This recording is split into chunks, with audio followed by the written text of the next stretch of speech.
hold back. Unless it is required, they don't travel, because travel by a Volvo bus is also expensive, right? So everything slowed down, and we were in this very bad situation. So this time around, again, I think it started with our 5% GDP and etc. and all that. The slowness has started, car sales reducing and etc. and all. So this time, lessons learned from then, I am very, very proactive now. So so if you're not meeting a target, I'm not putting pressure on anybody.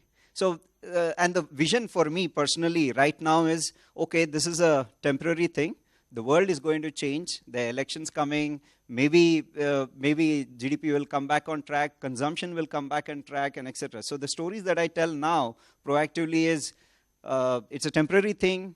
2-3 years later, it's all going to come back. It has to happen. Internet penetration has to go up. So we're all in a good shape. In this turbulent time, let's see how can we consolidate this whole thing, because the small competitors will not survive. So how can we become much more stronger? So we are not targeting so much on the top line and the bottom line, but we are seeing how can we take advantage of this. So these are the stories when we say it suddenly becomes a vision. So everybody in the team and the management are saying, okay, this is what we are going to use this turbulent time for. And if I can call it, that is our vision right now.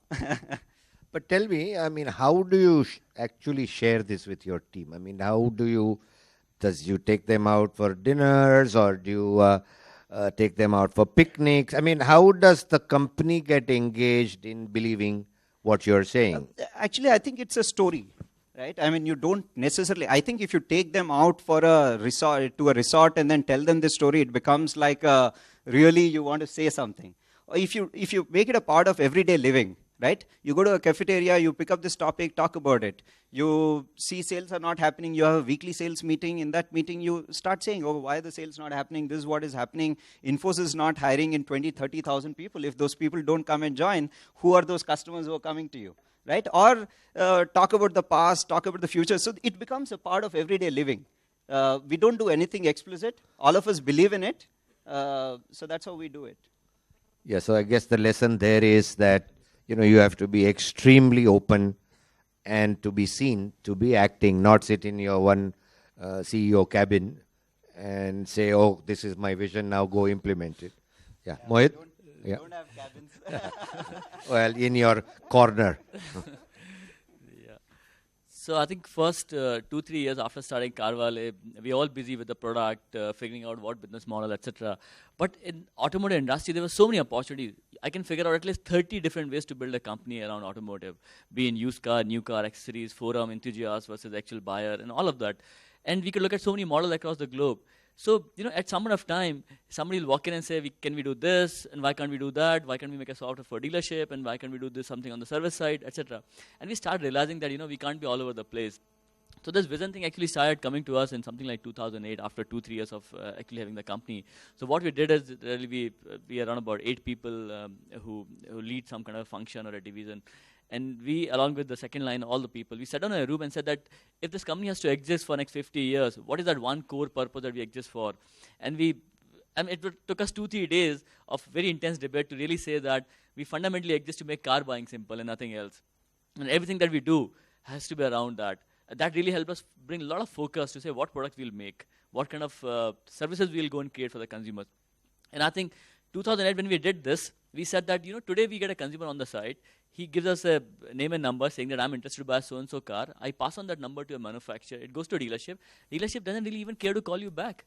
You really want to buy a Honda Accord and somebody will not even call you back to say, here's a test drive. See, what do we do about it? So we said, okay, if you want to make a car buying simple, why not call the customer and say, if you're really interested, sir, I'll go and put your number to dealership. I'll call the dealership. If required, I'll visit a dealership and tell him that, I have all these customers. You haven't called them, I'll call from your dealership and tell them to come here tomorrow and show you that these customers are really interested. We did all of that. It took us almost 18 months to break even in that kind of a model. But today, we serve almost 25% of all India's car buyers. We would possibly sell 15% of a manufacturer's car sale. But what I realized is that having that one single core purpose really helped us hire people who are really inclined to do that and not something else. So I think this is how we went about doing it. Yes, thank you. The second